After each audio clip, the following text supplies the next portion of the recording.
대통령 윤석열 탄핵 소추안은 가결되었음을 선포합니다.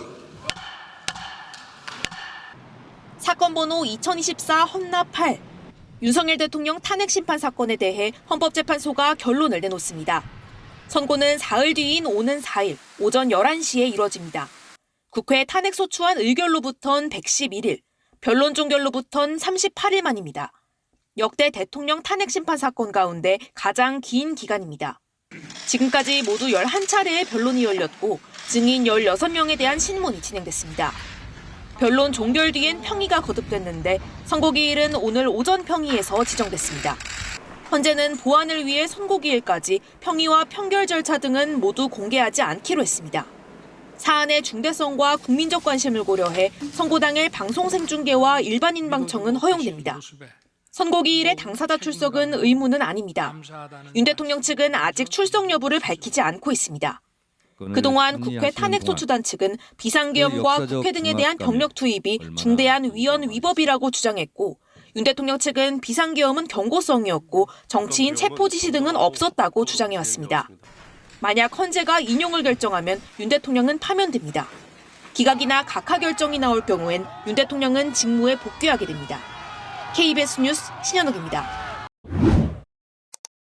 헌법재판소 심판정에 8명의 재판관들이 입장하고 사건 번호를 읽으면 윤석열 대통령에 대한 선고는 시작됩니다. 지금부터 2024 헌납 8 대통령 탄핵 사건에 이어 결정문 낭독이 이어집니다.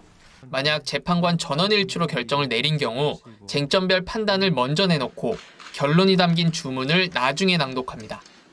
지금까지의 대통령 탄핵 심판 2건 모두 주문은 나중에 나왔습니다. 탄핵 결정에 필요한 재판관의 정족수에 이르지 못하였으므로 이를 기각하기로 하여 주문과 같이 결정한다. 재판관 전원의 일치된 의견으로 주문을 선고합니다. 주문, 피청구인 대통령 박근혜를 파면한다.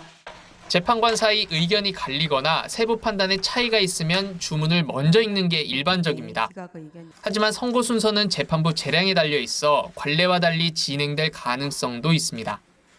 노무현 전 대통령과 박근혜 전 대통령 두 전직 대통령의 경우 선고가 끝나기까지 20여 분이 걸렸습니다.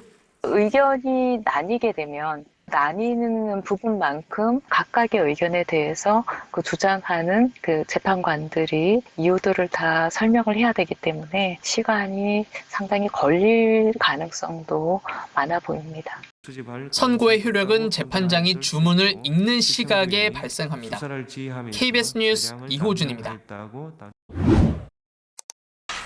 윤석열 대통령 탄핵 심판 사건의 핵심 쟁점은 크게 3가지입니다. 첫 번째는 비상계엄 선포 과정에서 적법한 요건과 절차가 지켜졌냐입니다. 윤 대통령은 정당한 권한을 행사했고 피해도 없었다고 주장했습니다. 국회 소추단 측은 계엄 요건과 맞지 않고 국무회의 절차도 지키지 않았다고 맞섰습니다. 2시간 반짜리 비상계엄과 정부 출범 이후 2년 반 동안 줄 탄핵, 입법 예산 폭거로 정부를 마비시켜온 거대 야당 가운데 어느 쪽이 상대의 권능을 마비시키고 침해한 것입니까? 총칼로 헌법과 민주주의 심장인 국회를 유린하려 했습니다. 지금 이 탄핵 심판정에 있는 피청구인 윤석열입니다. 국회 활동 금지, 의료인 처단 등의 표현이 담긴 포고령 1호의 위헌, 위법성 역시 재판관들의 판단을 받게 됩니다. 큰 쟁점은 하나 더 있습니다. 국회에서 의원들을 끌어내라는 지시나 주요 정치인에 대한 체포 지시를 윤 대통령이 내렸냐는 겁니다. 헌법상 독립기관인 중앙선관위에 군 병력을 투입한 것 또한 위헌, 위법성을 가려야 할 주요 쟁점입니다. 윤 대통령 측은 부정선거 의혹을 검증하기 위해서라고 했고 국회 소추단 측은 점검 목적이었다면 영장주의를 무시하며 병력을 투입할 이유가 없다고 반박했습니다. KBS 뉴스 김영훈입니다. 헌법재판소는 원래 9명의 재판관으로 구성되지만 현재 재판관 수는 8명입니다. 9명이든 8명이든 탄핵 심판에서 인용 결정을 위한 정족수는 6명으로 같습니다. 다시 말해 인용 의견 재판관이 6명 이상이라면 윤 대통령은 파면됩니다. 반면 5명 이하라면 윤 대통령은 즉시 업무에 복귀합니다. 인용에 필요한 정족수가 채워지지 않았다면 헌재의 최종 결정은 기각 또는 각하입니다. 먼저 탄핵 인용과 나머지 의견이 5대 3으로 나뉜다면 최종 결론은 기각입니다. 나머지 3명의 재판관의 의견이 기각인지 각하인지와는 무관합니다.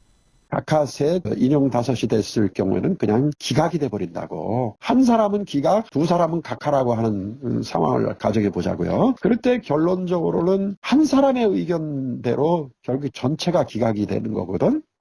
반면 4명 이상의 재판관이 각하 의견을 낸다면 헌재의 최종 결정은 각하입니다.